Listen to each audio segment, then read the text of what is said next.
Yesu alipowaita Mafarisayo ni vipofu na ni viongozi wa vipofu, hakuwa anamaanisha upofu wa kimwili kwamba macho yako hayawezi kuona kimwili, unatembea kwa kupapasa. Hapana.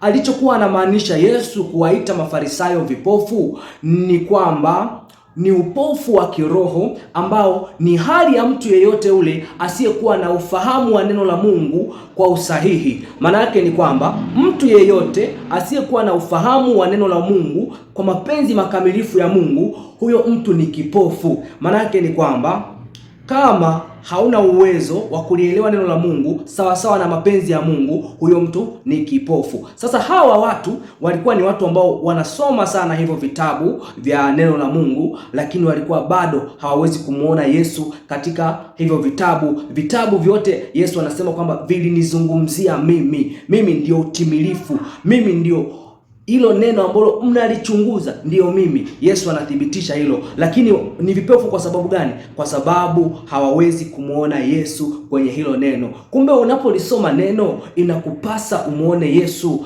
Maana yake hili neno lote la Mungu ni ufunuo ambao direct unamuhusu Yesu Kristo. Kama ukisoma neno la Mungu na huwezi kumuona Yesu Kristo ndani ya neno la Mungu, maana yake wewe ni kipofu.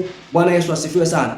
Kwa hiyo sasa anasema kwamba hawa ni vipofu kwa sababu gani? Kwa sababu hawalielewi neno la Mungu sawa sawa na mapenzi makamilifu ya Mungu. Wanalielewa neno la Mungu kibinadamu na sio kiroho. Kumbe neno la Mungu limekuja kwetu ili litusaidie sisi kuutambua ufalme wa Mungu. Ufalme wa Mungu ni ufalme ambao au utawala ambao unafanya kazi yake, unatenda kazi yake katika ulimwengu wa roho ambao hauonekani kwa macho ya damu na nyama. Kwa hiyo kumbe sasa kama neno la Mungu linatusaidia tuone ufalme wa Mungu si kwa macho ya kimwili bali kwa macho ya rohoni. Maana yake inatakiwa tunavyolisoma neno la Mungu tulisome kwa macho ya rohoni na sio kwa macho ya kimwili kabisa, kama jinsi ambavyo Mafarisayo walikuwa wakilisoma.